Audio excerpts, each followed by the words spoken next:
Good morning student. मैं engineer Amar Singh Rajput और ये आपका प्यारा सा चैनल केमिस्ट्री वल्लभ भाई अमर सर। इससे पहले वीडियो बेटा मैं 7 types of primitive unit cells के बारे में डिस्कस कर चुके थे। उसमें 14 टाइप्स के टोटल पॉसिबल अरेंजमेंट मैंने बताया था। तो आपको यही एडवाइस है कि आप सॉलिड स्टेट का पार्ट 2 वीडियो ज़रूर देखें, उसके बाद ही तीसरे वीडियो पर स्विच करें। चलिए, मैं आज के वीडियो में, आज के इस चैप्टर में बात करूंगा कि यूनिट सेल का गोलक मॉडल और निविड संकुलित संरचनाएं। यूनिट सेल का गोलक मॉडल और निविड संकुलित संरचनाएं। तो बेटा मैंने पहले बता रखे हैं कि आद्य एकक कोशिका यूनिट सेल जो होती है, एक होती है आद्य एकक कोशिका, एक होती है केंद्रित एकक कोशिका। आद्य एकक कोशिका यानी सिंपल प्रिमिटिव यूनिट सेल, जिसे सरल एकक कोशिका भी बोला जाता है। केंद्रित एकक कोशिका में काय केंद्रित एकक कोशिका यानी body centred cubic cell, and फलक केंद्रित एकक कोशिका face centre cubic cell, and अंत केंद्रित एकक कोशिका। इतनी 3 चीज़ के बारे में मैंने बताया था और यही एडवाइस है, आप पार्ट 1 और पार्ट 2 जरूर देखें, उसके बाद ही इस पर आए। आज मैं बताने जा रहा हूँ आपको कि एकक कोशिका का गोलक मॉडल। तो बेटा यूनिट सेल का गोलक मॉडल आज मैं बताऊंगा आपको यूनिट सेल के गोलक मॉडल के बारे में। तो सबसे पहले बात करते हैं कि जो आद्य एकक कोशिका होती है, इसका गोलक मॉडल कैसा होता है। आद्य एकक कोशिका बेटा देखिए ऐसे बनती है, ये मैंने बता रखा हूँ कि ये है बेटा आद्य एकक कोशिका। ये क्या आद्य एकक कोशिका जिसके प्रत्येक कॉर्नर पर एक एक एटम रखा हुआ होता है। आद्य एकक कोशिका है जिसके प्रत्येक कॉर्नर पर एक एक एटम रखा हुआ होता है। ये हो गई बेटा आपकी आद्य एकक कोशिका। लेकिन बेटा ये अरेंज इस तरह से होता है कि ये चारों एटम आपस में टच होते हैं, जैसा मैंने अरेंजमेंट यहाँ पे दिखाया है। गोलक मॉडल इसीलिए मैंने बनाया है कि सामने का आपको ये चारों एटम ऐसे, ये चारों आपस में ये मिले हुए होते हैं ऐसे, ठीक बेटा, ऐसे ही मैंने ये दिखाया है। फिर साइड में आपको ये 2 एटम दिख रहे हैं, यानी ये एटम और ये एटम और एक एटम, क्योंकि आपको सामने से कितना दिख रहा है, 4 एटम ये और 3 ये। वैसे ही मैंने यहाँ बेटा ये चारों ये बनाया है और 3 ये बनाए हैं, ठीक। एक एटम पीछे का नहीं दिख रहा है जो कि ये है, तो मैं सामने से देख रहा हूँ तो इसलिए नहीं दिख रहा है। तो बेटा एकक कोशिका का आद्य एकक कोशिका गोलक मॉडल कुछ इस टाइप का होता है। आद्य एकक कोशिका का गोलक मॉडल कुछ इस टाइप का होता है। फिर बात करते हैं काय केंद्रित एकक कोशिका। काय केंद्रित एकक कोशिका का गोलक मॉडल।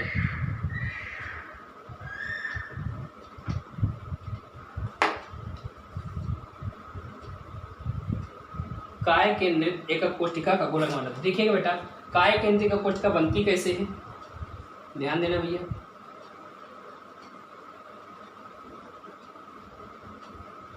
काय केंद्रित एकक कोशिका कैसी होती है, ये इसमें होता क्या है कि एक एक एटम 8 कॉर्नर पे होता है।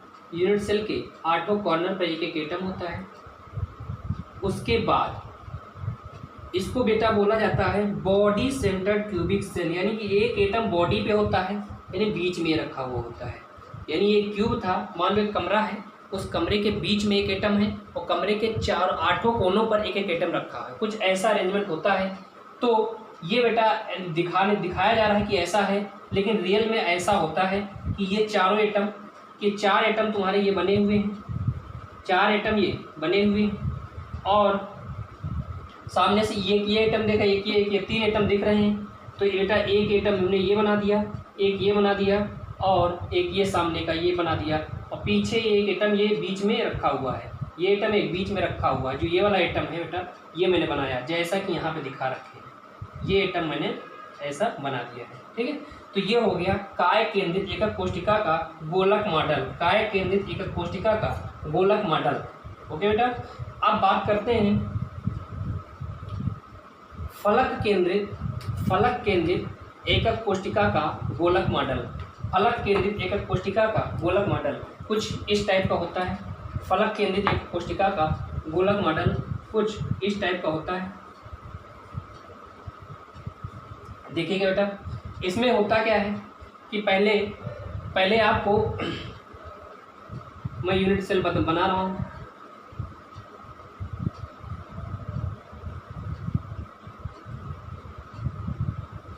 बेटा ये यूनिट सेल होगी, इसमें 8 कॉर्नर पे एक एटम होता है, 8 कॉर्नर पे एक एटम रखा हुआ होता है, ऐसे रखा हुआ है, 8 कॉर्नर पे एक एटम रखा हुआ होता है। उसके बाद एक एटम फलक पे होता है, हर एक फलक पे, जैसे कि एक कमरा है, कमरे के 6 फलक होते हैं, 4 दीवारें हो गई, उसको एक दीवार को एक फलक बोला जाता है। उसके बाद फर्श हो गई, वो भी एक फलक हो गया, छत हो गई, वो भी एक फलक हो गया, यानी टोटल 6 फलक होते हैं। तो बेटा सामने से आपको ये दिख रहा है, यानी एक ये वाला फलक दिख रहा है, यानी यहाँ कहीं पे एक एटम रखा हुआ होगा, इसीलिए बेटा मैंने एक ही एटम ये बनाया, 4 एटम मतलब ये वाले दिखा दिए। और बीच में जो ये मैंने दिखाया है, यानी कि इसके बीच में एटम, ये पीछे का है जो दिख रहा है आपको, लेकिन यहाँ कहीं पे एक एटम रखा हुआ होगा, इसके फलक पे हमने ये बना दिया। फिर बेटा आपको ये चारों एटम ये दिख रहे हैं, यानी कि एक ये एटम दिख रहा है, एक ये दिख रहा है, एक ये दिख रहा है, ये चारों दिख रहे हैं। इसके बीच में यहाँ कहीं एटम है, तो ये वाला हमने बना दिया, ये एक फलक दिखा दिया कि फलक का एक एटम ये है, ठीक। उसके बाद ऊपर ये 4 एटम दिख रहे हैं, यानी कि ऊपर कौन से एटम बेटा आपको दिख रहे हैं कि एक ये एटम दिख रहा है, ये दिख रहा है, ये दिख रहा है, चारों एटम आपको ये दिख रहे हैं, ठीक। इसके ऊपर ये चारों दिख रहे हैं, तो यहाँ बेटा ये वाला जो एटम आ गया, ये बीच में ये रखा हुआ है, तो ये भी फलक का दिख गया। और बेटा इसके पीछे का एटम हम दिखा नहीं सकते हैं गोलक मॉडल में, तो कुछ एनालिसिस यही रखो कि इसके पीछे भी एक फलक है, जिसके पीछे इसके फलक पे एक एटम रखा हुआ है, ठीक। तो ये हो गया फलक केंद्रित एकक कोशिका का गोलक मॉडल। अब बेटा पहले मैंने यूनिट सेल का गोलक मॉडल के बारे में बताया कि आद्य एकक कोशिका का गोलक मॉडल कुछ ऐसे टाइप का होता है, आद्य एकक कोशिका के बारे में बताया, उसका गोलक मॉडल बता दिया। काय केंद्रित एकक कोशिका का गोलक मॉडल कुछ ऐसा होता है, ऐसे मैंने बोल दिया बॉडी सेंटर पे। फिर होता है फलक केंद्रित एकक कोशिका का गोलक मॉडल कुछ ऐसे होता है, ठीक बेटा। अब हम बात करेंगे कि निविड़ संकुलित संरचनाएं कैसी होती हैं, वो और उनके स्ट्रक्चर्स कैसे होते हैं।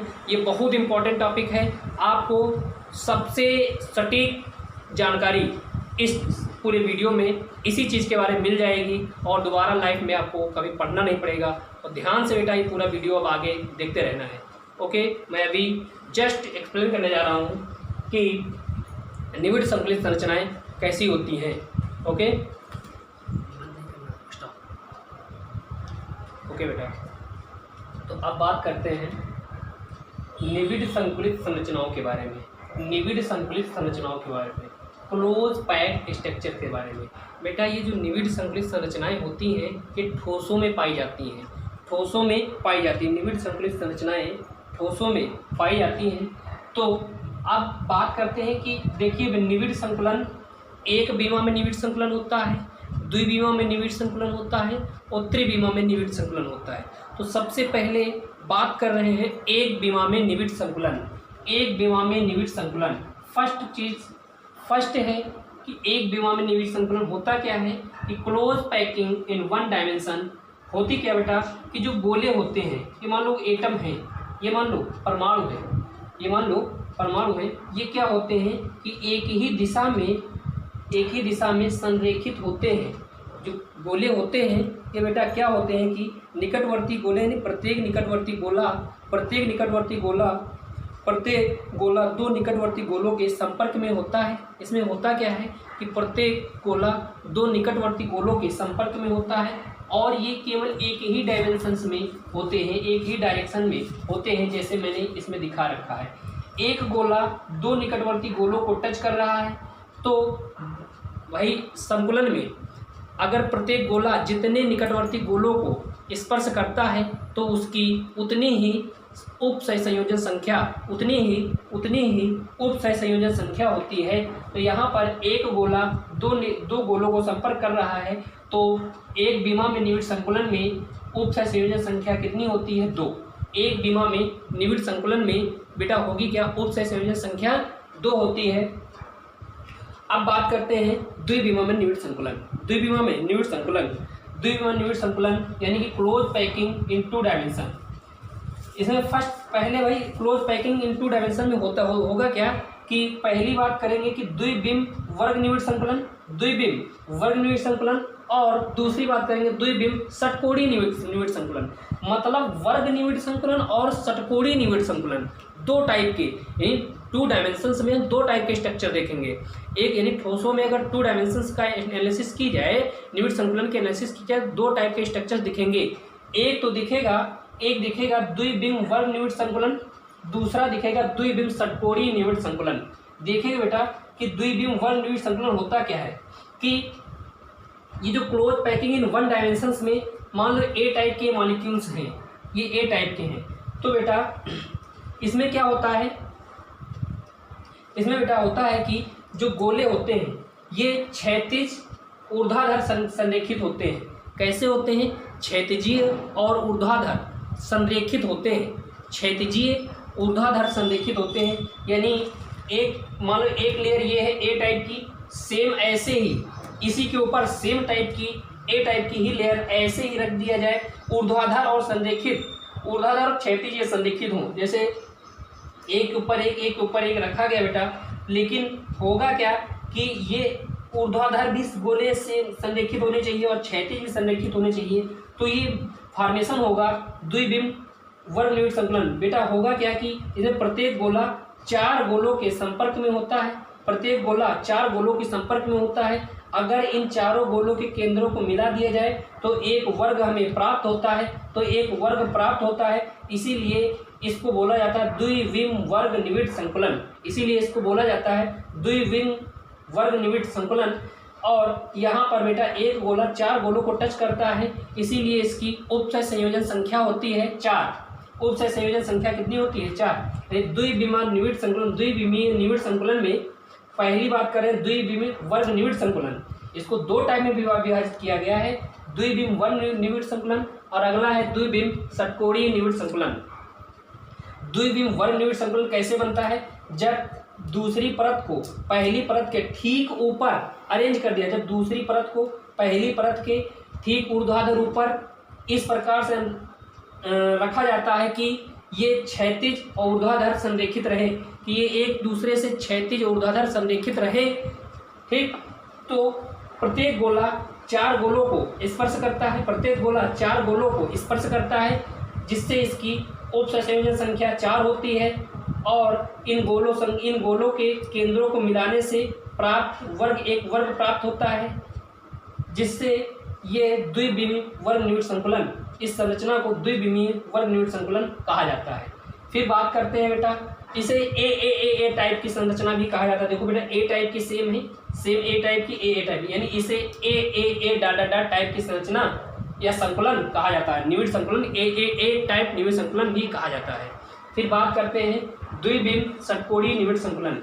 द्विबिम षटकोणीय निविड़ संकुलन में क्या होता है कि दूसरी परत को पहली परत के अवनमनों पर, दूसरी परत को पहली परत के अवनमन, जैसे मान लो बेटा अब ये पहली परत थी, इसका अवनमन यानी बीच का खाली स्पेस ये रहा, तो इसका इस गोले के बीच में इसका अवनमन हुआ, यहाँ पे हमने दूसरी परत को अरेंज कर दिया, इसके बीच में ये इस तरह यहाँ पे हमने दूसरी परत को अरेंज कर दिया, यानी पहली परत के अवनमन दूसरी परत को पहली परत के अवनमनों पर आच्छादित किया जाता है। इसमें होता क्या बेटा, द्विबिमीय षटकोणीय निविड़ संकुलन में द्वितीय परत को पहली परत के अवनमनों पर आच्छादित किया जाता है। तो बेटा इस तरीके से हमें अब होगा क्या इसमें कि प्रत्येक गोला, मान लो ये गोला है 1 2 3 4 5 6, प्रत्येक गोला 6 गोलों को स्पर्श करता है, जिससे इसकी उपसय संयोजन संख्या कितनी होती है? 6। यानी द्विबिम षटकोणीय निविड़ संकुलन में उपसय संयोजन संख्या कितनी होती है? 6। ठीक बेटा, अब यहाँ पे देखो बेटा इसकी क्या होगी, अगर इसके केंद्रों को मिलाएंगे तो सम षटकोण प्राप्त होता है, इसके केंद्रों को मिलाने से एक सम षटकोणीय संरचना प्राप्त होती है, इसीलिए इसे द्विबिम षटकोणीय निविड़ संकुलन कहा जाता है, इसीलिए इसे द्विबिम षटकोणीय निविड़ संकुलन कहा जाता है। इसे ए बी टाइप के संकुलन भी कहा जाता है, ए बी टाइप निविड़ संकुलन भी कहा जाता है, ए बी ऐसे टाइप का निविड़ संकुलन भी कहा जाता है। ठीक, अब बेटा 2 चीज़ बात करनी है यहाँ पे, एक चीज़ और स्पेशल बात करनी है कि इसमें त्रिकोणीय रिक्तियाँ बनती हैं।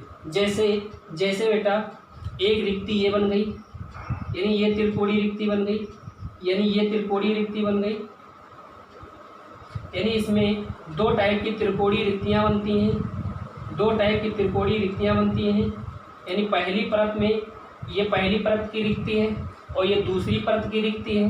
तो पहली परत की रिक्ति को शीर्ष अधोमुखी, पहली परत की देखो शीर्ष अधोमुखी, शीर्ष ऊर्ध्वाधरमुखी, शीर्ष ऊर्ध्वाधरमुखी रिक्ति कहा जाता है। और दूसरी परत की जो रिक्ति है, यानी ये दूसरी परत की रिक्ति को अधोमुखी रिक्ति कहा जाता है, अधोमुखी वैकेंसी कहा जाता है। मतलब बेटा ये एक दो टाइप की इसमें रिक्तियां मिलती हैं। पहली होती है शीर्ष ऊर्ध्वमुखी रिक्ति, दूसरी होती है अधोमुखी रिक्ति। ठीक बेटा, अब हम बात करेंगे कि त्रिविमीय निविड़ संकुलन क्या होता है, किसमें पाया जाता है। ठीक, ओके।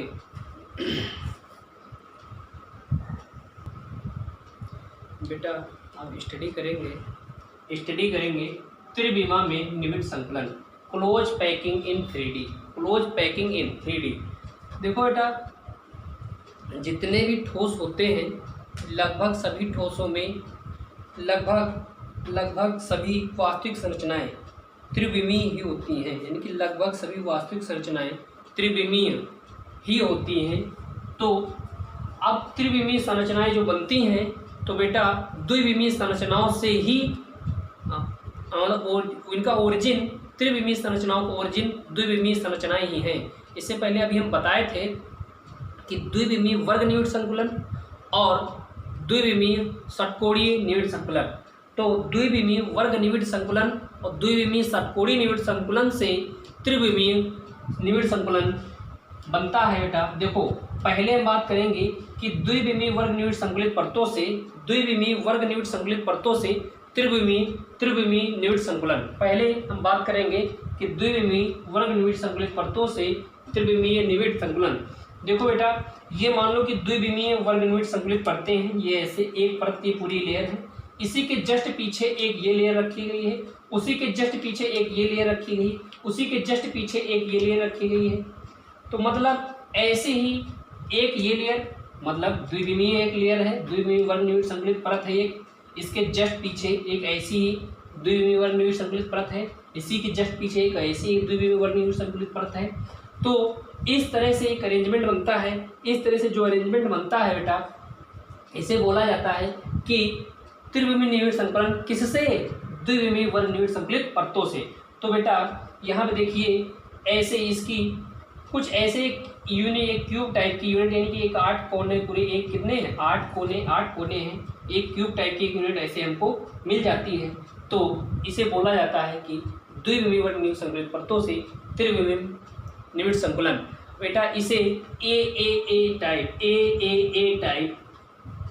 क्लोज पैकिंग भी बोली जाती है, ए टाइप क्लोज पैकिंग, क्योंकि बेटा ये ए टाइप की ही परतें हैं, तो इसे ए टाइप निविड़ संकुलन भी बोला जाता है।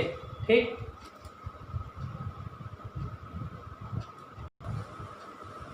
ठीक है बेटा, अब बता रहे हैं कि त्रिविमीय निविड़ संकुलन में उसका बी पार्ट में क्या है कि द्विविमीय षटकोणीय निविड़ संकुलित परतों से त्रिविमीय निविड़ संकुलन, यानी कि हम पहले बात किए थे अभी कि एक विमीय यानी वर्ग निविड़ संकुलित परतों से त्रिविमीय निविड़ संकुलन हमने बात किया था।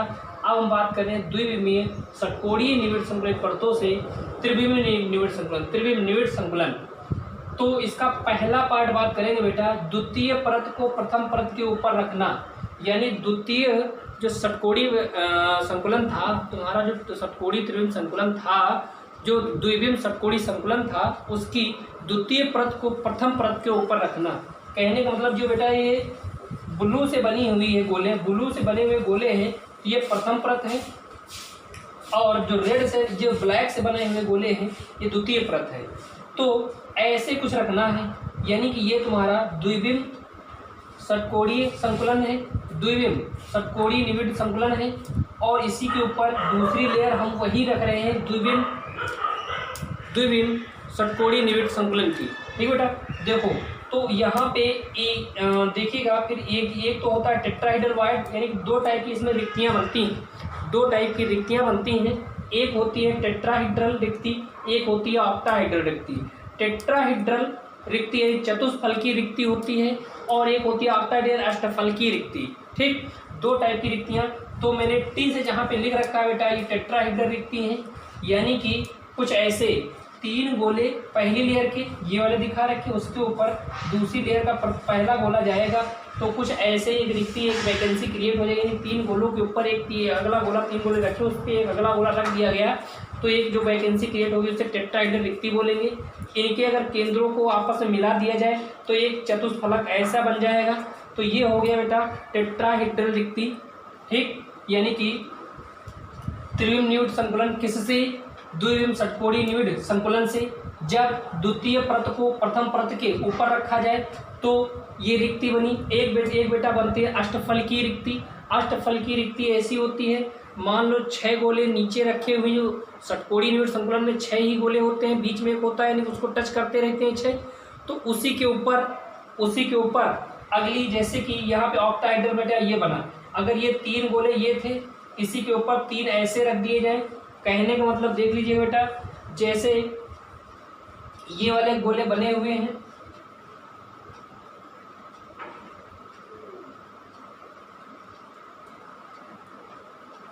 मान लीजिए कि ये गोले बने हुए हैं, इनके ऊपर एक ऐसा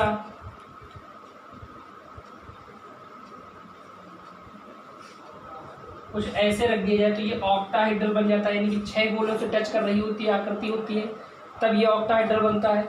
जैसा कि बेटा यहाँ पे दिखाया गया, जैसे ऑक्टाहेड्रल ये बना है, 3 गोले ये बने थे, 3 गोले ये बने या 3 गोले ये बने हैं, इनके ऊपर 3 गोले ये रखे हुए हैं, तो यहाँ पे क्या है ऑक्टाहेड्रल वायड बन गया, यानी ऑक्टाहेड्रल वायड मतलब रिक्ति बन गई, वैकेंसी बन गई ये रिक्ति, इसको ऑक्टाहेड्रल वायड बोला जाता है। तो अब हम बात कर रहे हैं, अब आगे जो भी बात करेंगे कि तृतीय परत को द्वितीय परत पर रखा जाएगा, तृतीय परत को द्वितीय परत पर रखा जाएगा, इसकी मैं ठीक है बेटा देखिए, अगर इससे पहले अभी जो हम बताए थे उसमें अगर निविड संकुलित गोलों की संख्या n है तो अष्टफल की रिक्तियाँ जो होंगी वो n ही रहेंगी और चतुष्फल की रिक्तियाँ जो होंगी वो 2n होंगी। इम्पॉर्टेंट पॉइंट है बेटा, ये नोट कर लो कि अगर निविड संकुलित गोलों की संख्या n है तो अष्टफल की रिक्तियाँ जो होंगी वो n होंगी और चतुष्फल की रिक्तियाँ कितनी होंगी 2n होंगी, चतुष्फल की रिक्तियाँ 2n होंगी। ये चीज़ आप नोट करके रखिए कि अगर निविड संकुलित गोलों की संख्या कैपिटल N है तो उसमें अष्टफल की रिक्तियाँ n होंगी और चतुष्फल की रिक्तियाँ 2n होंगी, ठीक। अब बात करते हैं कि तृतीय परत को द्वितीय परत के ऊपर रखना, तृतीय परत को द्वितीय परत के ऊपर रखना, यानी कि द्विविम षटकोणीय निविड संकुलित परतों से त्रिविम निविड संकुलन करना है। उसमें अब पहले हमने बात किया है कि द्वितीय परत को प्रथम परत के ऊपर रखना, अब बात कर रहे हैं तृतीय परत को द्वितीय परत के ऊपर रखने से कैसा संकुलन बनेगा। तो बेटा जब द्वितीय परत को यानी तृतीय परत को द्वितीय परत के ऊपर रखते हैं तो जो रिक्तियाँ होती हैं वे आच्छादित होती हैं। एक तो चतुष्फल की रिक्ति का आच्छादन होता है, दूसरा होता है अष्टफल की रिक्ति का आच्छादन। पहली बात है कि चतुष्फल की रिक्ति का आच्छादन, अभी जो इससे पहले स्ट्रक्चर बनाए थे उसमें मैंने बताया था कि चतुष्फल की रिक्तियाँ कौन सी होती थी, टी से मैंने लिखा था, ठीक है। चतुष्फल के टेट्राहेड्रल वाइड लिखा था कि 4 गोलों को मिला के बनी थी रिक्तियाँ, अब उनका आच्छादन करना है। तो यानी तृतीय परत जैसे रखेंगे तो चतुष्फल की रिक्ति जो होगी वो बंद हो जाएगी। तो वो किस केस में होती है बेटा, यानी जब षटकोणीय निविड संकुलन होता है, षटकोणीय निविड संकुलन यानी कि जो पहली एक लेयर बनाएंगे षटकोणीय निविड संकुलन की एक लेयर बनाएंगे, उसके ऊपर दूसरी लेयर बनाएंगे, उसके ऊपर फिर अगली जब सी टाइप की लेयर रखेंगे, सी टाइप की मतलब ए ही टाइप की सेम लेयर रहेगी। मान लो बेटा कि कुछ यू टाइप की हम लेयर बना रहे हैं ऐसी, इसी के ऊपर हम बी टाइप की लेयर बनाएंगे, तो यहाँ पे कुछ ऐसे टाइप की लेयर आएगी, इसी के ऊपर सेम ऐसी ही लेयर बनाएंगे, कुछ ऐसे टाइप की लेयर आएगी, ठीक। तो मतलब ए बी टाइप का हमको पैटर्न प्राप्त होगा। भले ही तीसरी लेयर को हम रखेंगे बेटा यहाँ पे तीसरी लेयर को रखेंगे, लेकिन वो प्रथम लेयर के ऊर्ध्वाधर सेम कोइंसाइड करेगी, तो इसको हम बोलेंगे सी नहीं, ना बोल के उसे ए ही बोलेंगे, यानी कि सेम ए ही टाइप की लेयर है तो ए बी पैटर्न बोला जाता है। और ये पैटर्न मैग्नीशियम और जिंक में पाया जाता है। किसमें पाया जाता है? मैग्नीशियम और जिंक में। इसको षटकोणीय निविड संकुलन बोला जाता है। षटकोणीय निविड संकुलन या हेक्सागोनल क्लोज पैक्ड पैकिंग बोला जाता है। इसे क्या बोला जाता है? हेक्सागोनल क्लोज पैकिंग, षटकोणीय निविड संकुलन। और इसे ए बी टाइप का पैटर्न बोला जाता है। ए बी टाइप पैटर्न भी कहा जाता है। इससे अष्टफल की रिक्ति का आच्छादन होता है। जो अष्टफल की रिक्ति होती है उसका आच्छादन होता है। अब बात करते हैं चतुष्फल की रिक्ति का, चतुष्फल की रिक्ति का आच्छादन होता है। अब बात करते हैं अष्टफल की रिक्ति का आच्छादन। जब तीसरी परत को दूसरी परत के ऊपर रखते हैं तो अष्टफल की रिक्ति का भी आच्छादन होता है, यानी कि उसमें जो पैटर्न मिलता है हमको ए बी सी टाइप का मिलता है। यानी कि ये घनीय निविड संकुलन है। ये क्या है बेटा? घनीय निविड संकुलन है। Pattern A B C type का होता है। जो हमें पैटर्न प्राप्त होता है ए बी सी, पहली लेयर, फिर दूसरी लेयर, फिर तीसरी लेयर, उसके बाद फिर पहली लेयर, दूसरी लेयर, तीसरी लेयर, ऐसे। मान लो कि ये वाली लेयर हो गई, फिर ये हो गई, ऐसे कुछ होगा बेटा। ये कुछ हो गया, फिर ये हो गया, फिर ये हो गया, फिर तुम्हारा ये हो गया। यानी कि A B C same type के ऐसी लेयर तुम्हें प्राप्त होंगी। ठीक है बेटा? ऐसा एक निविड संकुलित स्ट्रक्चर प्राप्त होगा, इसको त्रिविम निविड संकुलन बोला जाएगा। यानी कि इससे क्या होगी? जो तुम्हारी अष्टफल की रिक्ति है वो आच्छादित हो जाएगी। इसका एग्जाम्पल हो गया बेटा चांदी और तांबा। ठीक है? किसमें पाया जाता है? घनीय निविड संकुलन यानी सीसीपी क्लोज क्यूबिक पैकिंग में पाया जाता है। ठीक? सीसीपी ये इक्विवेलेंट होता है तुम्हारा एफसीसी के। फलक केंद्रित एकक कोष्ठिका जो पढ़ाए थे उसमें भी यही निविड संकुलन पाया जाता है, यानी घनीय निविड संकुलन ही पाया जाता है। इसका मतलब है CCP is equivalent to FCC, CCP is equivalent to FCC. और इसमें बेटा निविड संकुलन में त्रिविम निविड संकुलन में उपसय संयोजन संख्या 12 होती है। उपसय संयोजन संख्या 12 होती है। ये बेटा इंपॉर्टेंट पॉइंट है कि त्रिविम निविड संकुलन में कभी कभी पूछा जाता है कि सीसीपी एफसीसी के इक्विवेलेंट होता है और इसमें उपसय संयोजन संख्या 12 होती है। ठीक बेटा? अब बात करते हैं कि अब कल से अगले वीडियो में हम इसके कुछ बेसिक पॉइंट की बात करेंगे और फिर आने वाले टाइम पे कुछ अच्छा ही अपलोड करने की कोशिश करेंगे। आप लगातार जुड़े रहिए और अगर अभी तक आपने चैनल को लाइक शेयर सब्सक्राइब नहीं किया है तो इसे कर लीजिए और थैंक यू बेटा।